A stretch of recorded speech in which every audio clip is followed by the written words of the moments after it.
देखिए भाई, आप ईमानदारी पूर्वक जो है ना इस 50 क्वेश्चन को अच्छे से देखिए, और मैं आपको जो है 10 सेट हल कराऊंगा, जिसमें से ये आपका 6वां सेट है, ठीक है ना। तो 10 सेट हल कराऊंगा भाई, केवल 10 सेट ही आपको पढ़कर जाना है, जीके जीएस वाला, ठीक है। और 1 साल का पूरा करेंट अफेयर्स जो है मैं आपको कराऊंगा, जो इस वर्ष पूरे पूछे गए क्वेश्चन है, ठीक है ना। इतना सारा चीज़ मैं देने वाला आपको जो है। तो फटाफट मेरे भाई इस वीडियो को ज़्यादा से ज़्यादा शेयर करिएगा, और अभी तक चैनल को सब्सक्राइब नहीं किया तो सब्सक्राइब कर लीजिएगा, ठीक है। चलिए बात करते हैं पहले क्वेश्चन के बारे में।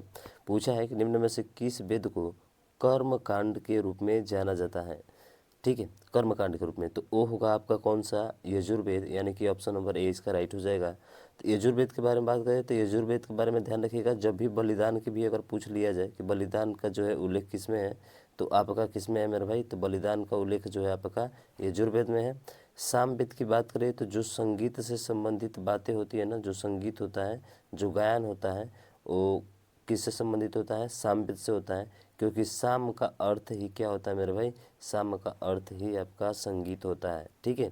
उसके बाद से ऋग्वेद की बात करें मेरे भाई, तो सबसे प्राचीन वेद अगर पूछा जाए आपसे कि सबसे प्राचीन वेद कौन सा है, तो ऋग्वेद है, जिसमें कितने मंडल है, 10 मंडल है इसमें, ठीक है। और 1028 सूक्तियाँ हैं, 1028 क्या है, सूक्तियाँ हैं, ठीक है, और सबसे प्राचीन वेद है। और उसके बाद से बात करें अथर्ववेद का, तो सबसे नवीनतम वेद कौन सा है, अथर्ववेद है, क्योंकि अथर्वा ऋषि के नाम पर ही इसका क्या पड़ा था, अथर्ववेद पड़ा था। तो इस बात को ध्यान रखना है। चारों ऑप्शन भाई साहब बता दिए अच्छे तरीके से, कोई दिक्कत नहीं होना चाहिए। दूसरा है कि जहाँ यह मानते हैं कि भगवान बुद्ध ने अपना पहला उपदेश दिया था, स्मारक का नाम बताइए, और जिसे सीट ऑफ द होली युद्ध के नाम से जाना जाता है। तो आप समझते हैं कि जो भगवान बुद्ध ने अपना पहला उपदेश दिया था वो सारनाथ में दिया था, और जब सारनाथ में उपदेश जब दिया था तो इसी को कहा गया आपका धर्म चक्र प्रवर्तन। हम बताए थे ना, धर्म चक्र प्रवर्तन के नाम से जो है इसको जाना जाता है, ठीक है, इसका नाम से जाना जाता है। तो इसका मतलब सारनाथ वाला होगा। तो सांची का स्तूप ये वाला, सिंगदार स्तूप ये बिल्कुल नहीं होगा, यानी कि होगा तो आप लोग का ऑप्शन नंबर 1 होगा, यानी कि धमेक स्तूप, जो कि कहाँ पे है, सारनाथ में है। कहाँ पे है मेरे भाई, सारनाथ में है, ठीक है। तो ये चीज़ें आपको ध्यान अच्छे से रखना है, बाकी तो व्याख्या करने के लिए है नहीं, ठीक है। अगला देखते हैं। अगला है कि 10 कुमार चरित्र या टेल्स ऑफ द 10 प्रिंसेस की रचना किसने की है, ठीक है। टेल्स ऑफ 10 प्रिंसेस की रचना जो है किसने किया है, ये आपसे पूछा गया है। तो ध्यान रखिए, ये किया है आपका कौन, दांडी ने किया है। किसने किया है, दांडी ने किया है, ध्यान रखिएगा दांडी के बारे में, ठीक है। दांडी जो है क्या है, संस्कृत भाषा के प्रसिद्ध साहित्यकार हैं।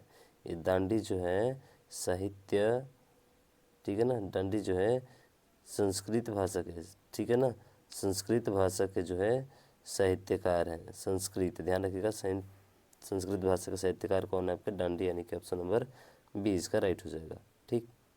अगला है कि भारतीय इस्लामी शिल्पकला जो कुतुब मीनार एवं अलाई दरवाजे जैसे स्मारकों को दृष्टिगोचर हैं, भारत के किस युग से संबंधित है। तो आप सभी को पता है भाई साहब, ये संबंधित किससे है, ये संबंधित है आपके दिल्ली सल्तनत से। क्यों, क्योंकि दिल्ली सल्तनत में देखेंगे तो गुलाम वंश की स्थापना होती है आपकी, जो, ठीक है। और गुलाम वंश की स्थापना करने वाला शासक कौन था, तो वो था आपका कौन सा, कुतुबुद्दीन ऐबक, जिसने 2.5 दिन की झोपड़ी का निर्माण किया था। किसने किया था, कुतुबुद्दीन ऐबक ने 2.5 दिन का झोपड़ा बनाया था, ठीक है। जरा कुतुबुद्दीन के बारे में ध्यान रखिएगा। और ये कहाँ बनाया था, तो ध्यान रखिएगा, ये बनाया था आपके अजमेर में, ठीक है ना, अजमेर में। उसके बाद से एकता प्रणाली, जो किसानों से कर वसूला जाने वाला था, एकता प्रणाली की शुरुआत जो है इसी ने किया था भाई साहब, ठीक है। एकता प्रणाली की शुरुआत इसी ने किया था। अलाई दरवाज़ा का निर्माण इसी ने किया था, ठीक है। बहुत सारा चीज़ है इसके बारे में।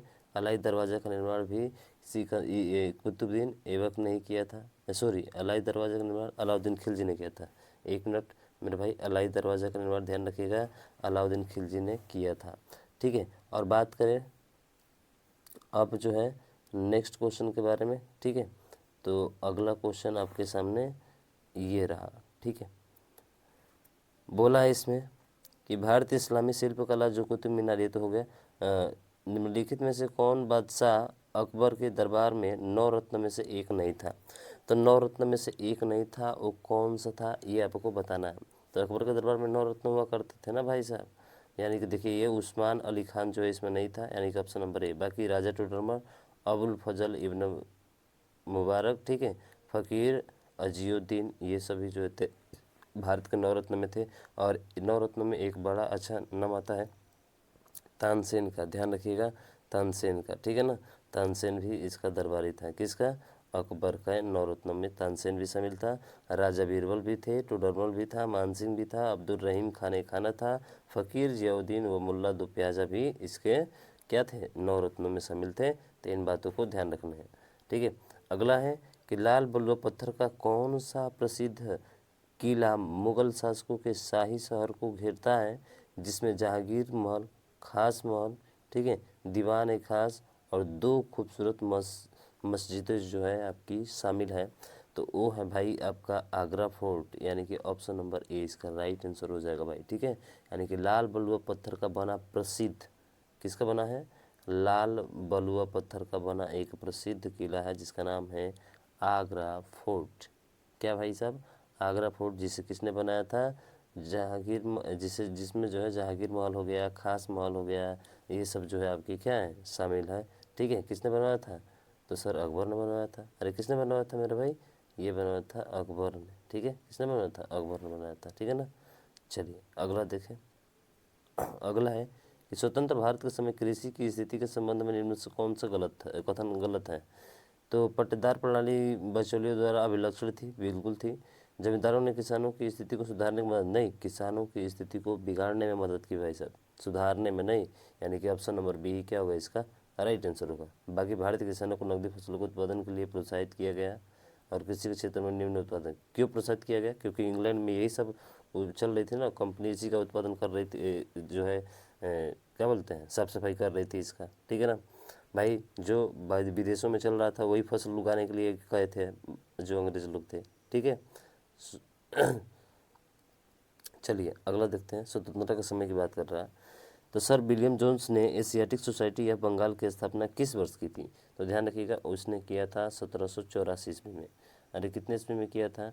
1784 ईस्वी में किया था। कब? डेट याद रखिएगा, 15 जनवरी 1784 में जो है इन्होंने कलकत्ता में फोर्ट विलियम कॉलेज की स्थापना की थी, ठीक है ना। और इसका उद्देश्य था प्राच्य शिक्षा को क्या करना? बढ़ावा देना, ठीक है। तो ध्यान रखिएगा, विलियम जोन्स का भी नाम याद रखिएगा, यहाँ से डायरेक्ट क्वेश्चन आपका बन सकता है, ठीक। अगला है कि 1923 में स्वराज पार्टी का गठन किसने किया था? तो 1923 में जो स्वराज पार्टी का गठन किया था वो मोतीलाल नेहरू और चित्तरंजन दास ने किया था।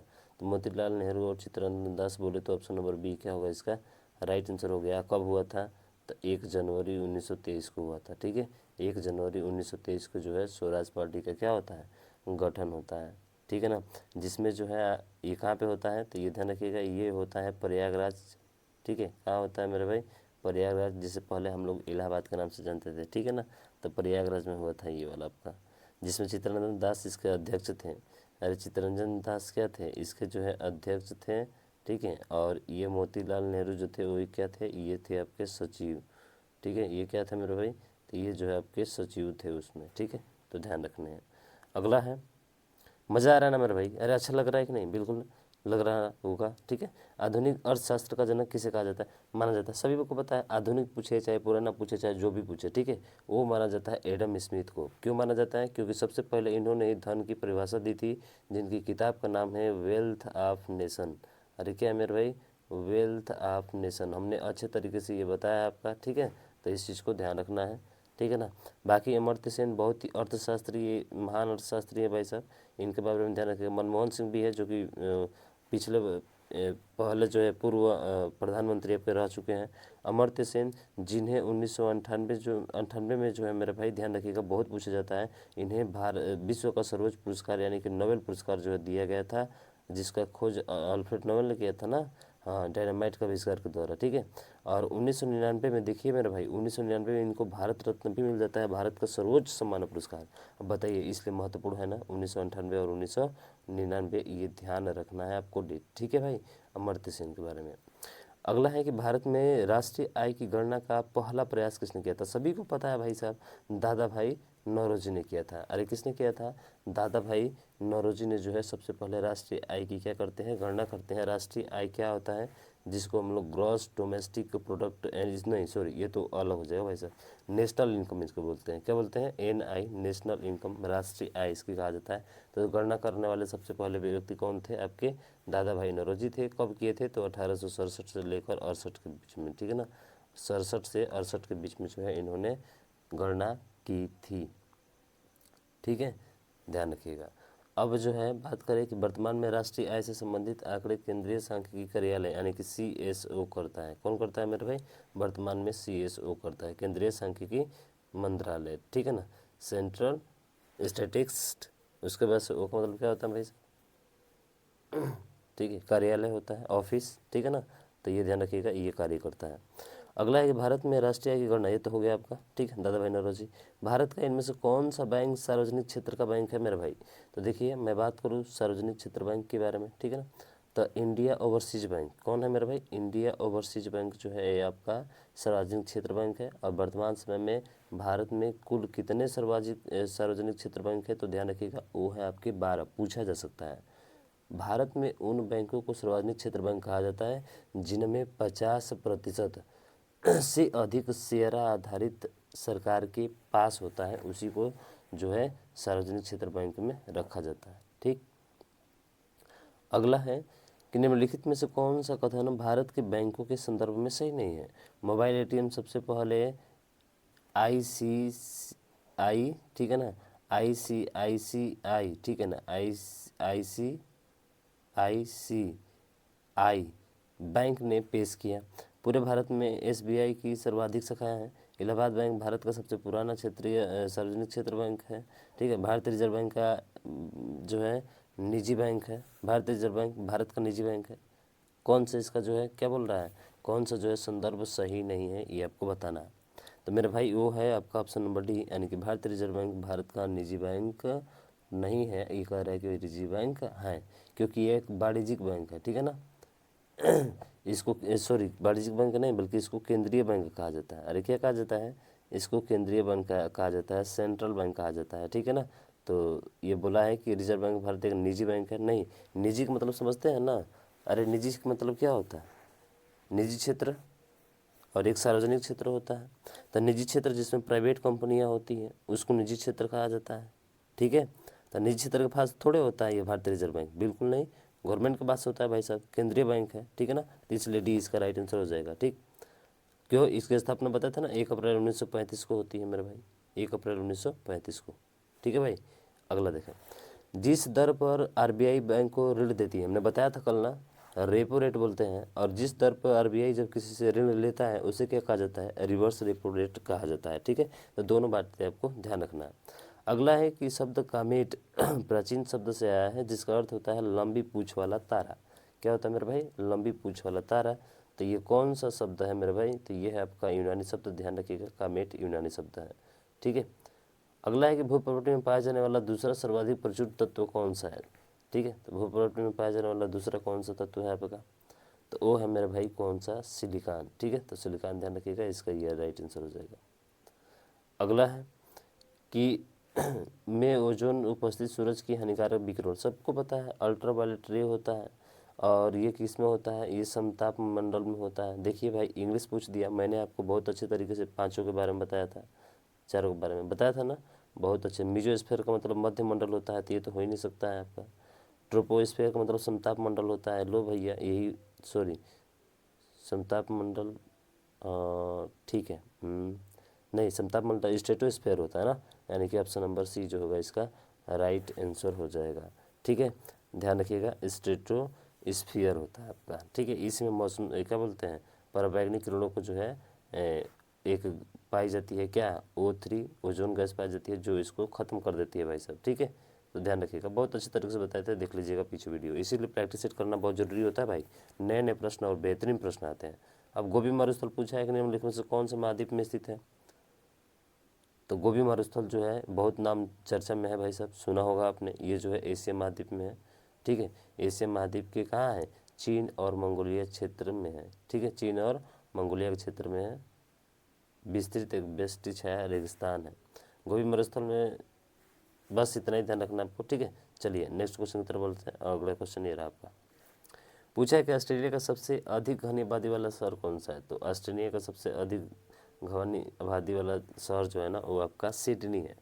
कौन है मेरे भाई, वो आपकी सिडनी है, आपको ध्यान रखना है। सिडनी ऑस्ट्रेलिया का सबसे घनी आबादी वाला तथा सबसे बड़ा एवं पुराना शहर है। ठीक है, चलिए और आगे बात करें हम लोग अगले क्वेश्चन की। तो अगला क्वेश्चन है कि इनमें से किस भारतीय राज्य की सीमा अरब सागर से जुड़ी हुई है। सभी को पता है तो अरब सागर, तो इधर जो है पूर्व में बंगाल की खाड़ी है और यहाँ पे अरुणाचल प्रदेश है ना, क्या मेरे भाई, अरुणाचल प्रदेश है। और इधर पश्चिम में अरब सागर है और पश्चिम में देखेंगे तो गुजरात का गौर माता, गुजरात का गौर माता यहाँ पे है। तो इसका मतलब ऑप्शन नंबर सी क्या होगा, इसका राइट आंसर हो जाएगा। ठीक है, हाँ यानी कि गुजरात है। ठीक है, चलिए अगला क्वेश्चन। और अगला बोल रहा है कि अमनदीव और मिनिकॉय किस भारतीय केंद्र शासित प्रदेश के हिस्से में आते हैं। तो भाई नीचे लटके हुए देखेंगे आपको। ठीक है, और वो है कौन सा, लक्षद्वीप का। किसका है मेरा भाई, लक्षद्वीप का जो है मिनिकॉय, और उसके बाद से कौन, मिनिकॉय और अमनदीव जो है प्रदेश हिस्से में आते हैं। किसके, लक्षद्वीप के हिस्से में आते हैं। ठीक है, ये बात आपको ध्यान रखना है मेरे भाई, समझ रहे हो ना।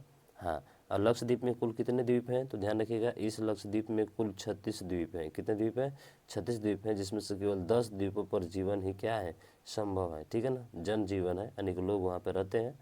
अमनदीव लक्षद्वीप का सबसे बड़ा द्वीप है। ठीक है, अमनदीव जो है लक्षद्वीप का सबसे बड़ा द्वीप, ध्यान रखिएगा सबसे बड़ा द्वीप जो है कौन सा हो जाएगा, अमनदीव आपका हो जाएगा। ठीक है ना, और मिनिकॉय द्वीप कितने डिग्री चैनल पे है मेरे भाई, तो मिनिकॉय द्वीप तो जो है ध्यान रखिएगा बहुत बार पूछा जाता है 8 डिग्री चैनल पे। कितने डिग्री चैनल पे, 8 डिग्री जो है चैनल पर ये है, मालदीव से अलग करता है। ठीक है, मिनिकॉय द्वीप जो होता है 8 डिग्री चैनल द्वारा मालदीव से अलग होता है। किससे अलग होता है, तो ये मालदीव से होता है मिनिकॉय। ठीक है, तो मिनिकॉय मालदीव से अलग होता है कितने डिग्री चैनल से, तो 8 डिग्री चैनल से, ये आपको ध्यान रखना है। ठीक, अगला है कि सोन नदी का उद्गम स्थल निम्न में से कौन सा है।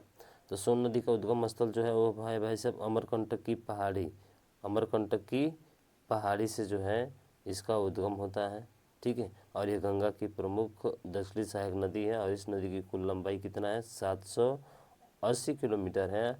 और इसकी अनेक सहायक नदियाँ जो है, नदियों में रिहंद और कन्हार, ठीक है ना, मुख्य है रिहंद और कन्हार, ध्यान रखिएगा रिहंद और कन्हार इसका मुख्य है सोन नदी का। ठीक है, सहायक नदियाँ। अगला है अगला है कि दक्षिण भारत के पहाड़ी क्षेत्रों में मौजूद निम्नलिखित में से कौन सी मिट्टी इस क्षेत्र को चाय और काफ़ी कृषि के लिए उपयुक्त बनाती है। तो वो है आपकी लेटराइट मिट्टी, यानी कि ऑप्शन नंबर डी इसका राइट हो जाएगा। लेटराइट मिट्टी बहुत ही उपयोगी होती है भाई साहब, क्योंकि पहाड़ी क्षेत्रों में मौजूद होती है ये मिट्टियाँ। ठीक है, और यहाँ पे काफ़ी चाय की मात्रा अधिक होती है, कृषि के लिए भी उपयुक्त होती हैं।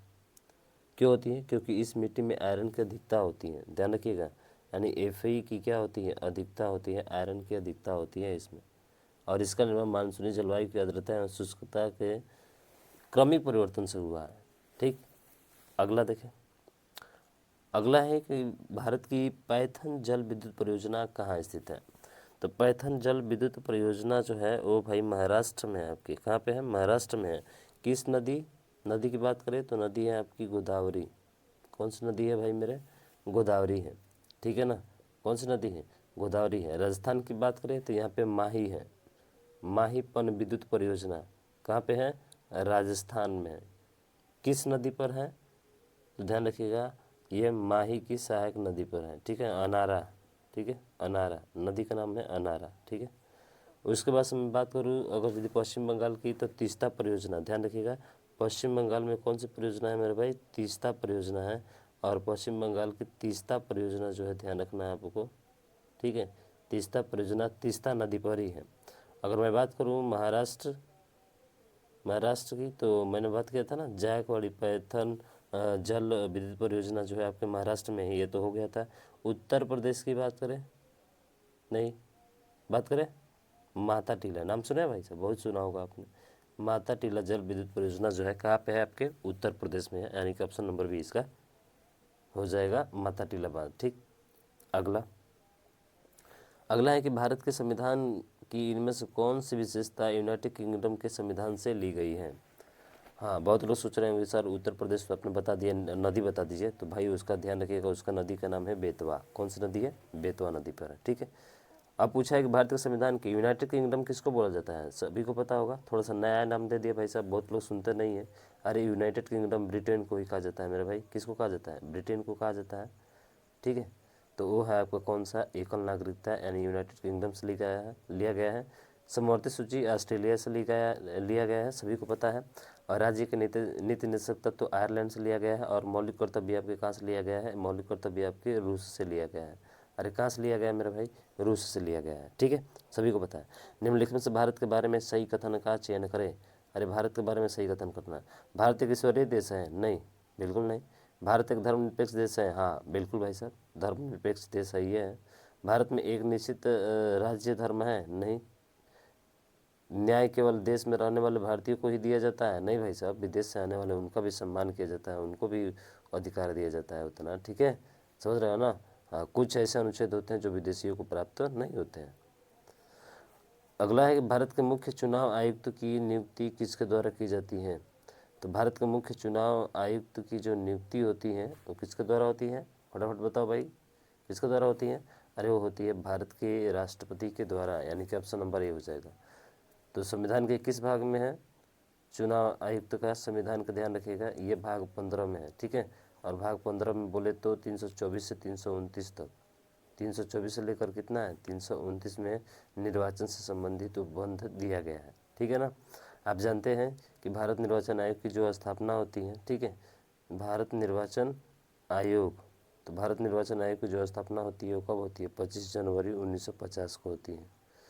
25 जनवरी 1950 को भारतीय निर्वाचन आयोग की स्थापना होती है। ये प्रश्न पूछा जा सकता है, आपको ध्यान रखना है, ठीक है। चलिए अगला है कि भारत में मुख्य चुनाव आयुक्त की सिफारिश किसके द्वारा की जाती है? तो राष्ट्रपति के द्वारा हो गया भाई, ठीक है। भारत की संसद में शामिल होते हैं, तो सभी को पता है भारतीय संसद में राष्ट्रपति, लोकसभा और राज्यसभा तीनों होती हैं भाई साहब, ठीक है। इसको याद रखते हैं हम लोग सरल से, 79, 80 और 81 संसद, राज्यसभा और लोकसभा, ठीक है, ये ध्यान रखिएगा, ध्यान रहेगा ना। हाँ, संविधान का अनुच्छेद 79 के द्वारा जो है ना संघ के लिए एक संसद होगी जो राष्ट्रपति और दोनों सदनों में से मिलकर बनेगी।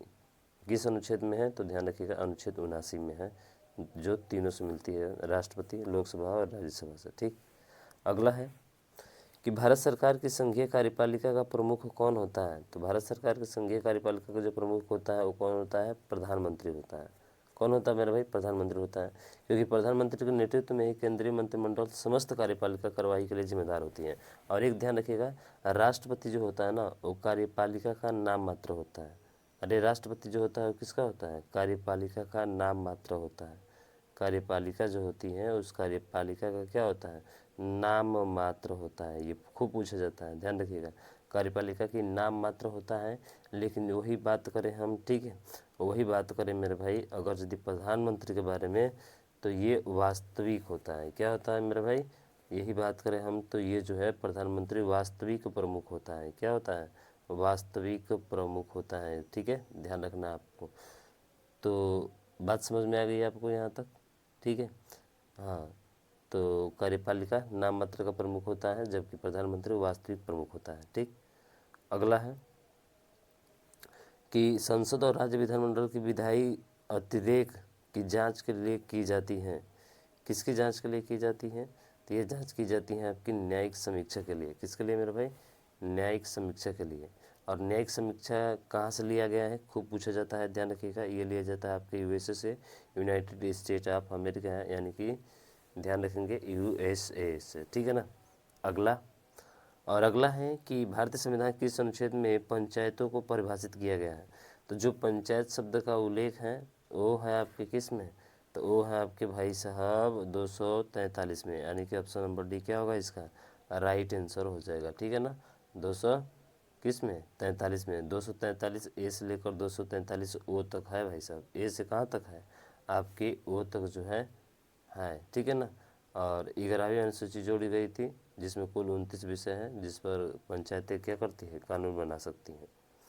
उसके बाद से अगला है कि राष्ट्रीय आपातकाल के बाद सत्ता में आने वाली ये राजनीतिक पार्टी थी तो वो थी आपकी जनता पार्टी, क्योंकि उस समय जो थी प्रधानमंत्री वो इंदिरा गांधी आपकी थी, और आपातकाल भी उसी समय लगा था। ठीक है, आपातकाल भी क्या होता है उसी समय लगा था, यानी कि 1975 से 77 में लगा था आपका। 1975 से 1977 में जो है आपातकाल लागू हुआ था। ठीक है, और जनता पार्टी का गठन किया गया, और वहाँ से चुने गए 1980 में कौन, तो 1980 में प्रथम गैर कांग्रेसी प्रधानमंत्री, ध्यान रखिएगा, मोरारजी देसाई। मोरारजी देसाई प्रथम गैर कांग्रेसी प्रधानमंत्री पूछा जाए, बहुत बार पूछा गया है, तो नाम आएगा मोरारजी देसाई का। फिर बाद में आगे चलकर इनमें मतभेद होता है भाई साहब, और जनता पार्टी क्या हो जाती है 1980 में ही टूट जाती है। ठीक है, चले अगला है नौटंकी किस राज्य का एक लोक नृत्य है, बताइए। नौटंकी जो है किस राज्य का लोक नृत्य है, तो वो है मेरे भाई उत्तर प्रदेश का। कहाँ का है, नौटंकी उत्तर प्रदेश का है। केरल की बात करें तो केरल का जो है कथकली है। अरे कथकली कहाँ की है, केरल की है क्या, बताइए मेरे भाई। जो कथकली है वो कहाँ की है,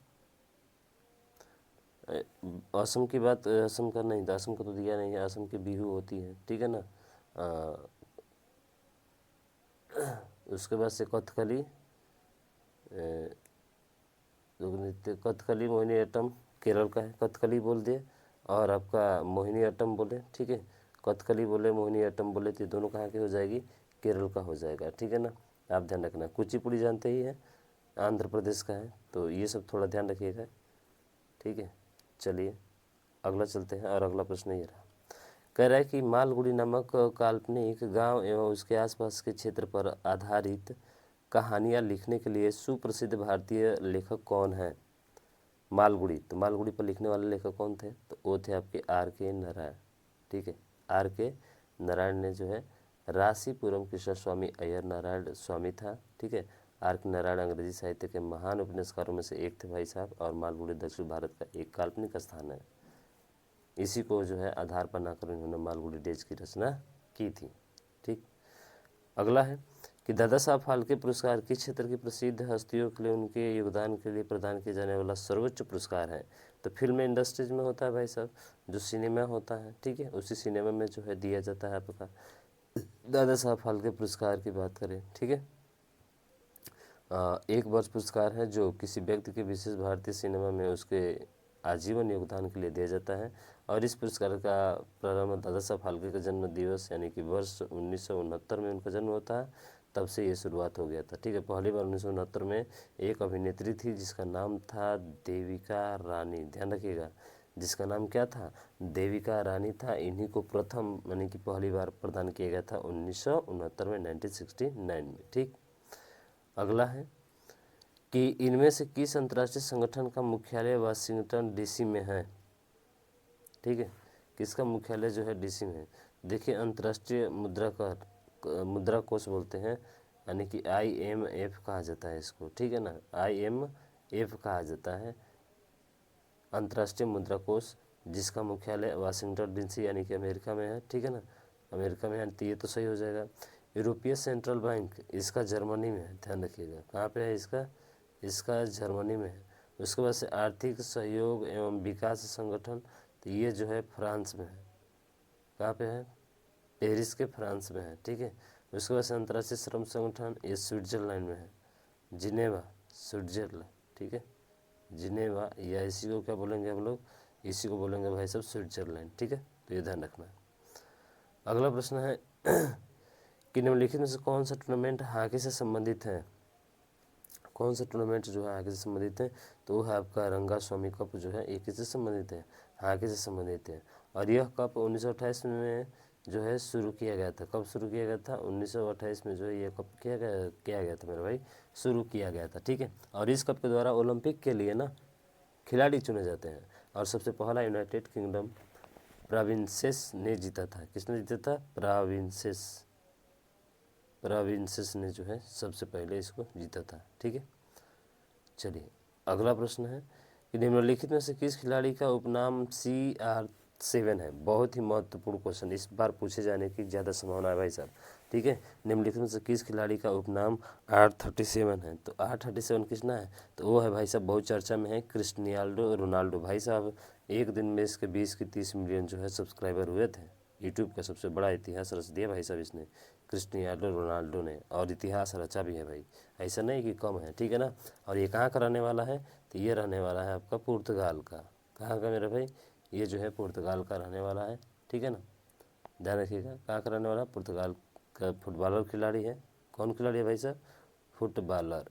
अरे फुटबॉलर जो है ये आपका खिलाड़ी है क्रिस्टियानो रोनाल्डो। ठीक है ना, ध्यान रखना है इसके बारे में। इसी को CR7 के नाम से जाना जाता है। अगला प्रश्न है कि सचिन तेंदुलकर ने अंतर्राष्ट्रीय क्रिकेट में अपना 100वां शतक किस टीम के खिलाफ बनाया था? क्या प्रश्न पूछा है भाई साहब? तो ध्यान रखिए, वो था आपका बांग्लादेश। कौन था मेरे भाई?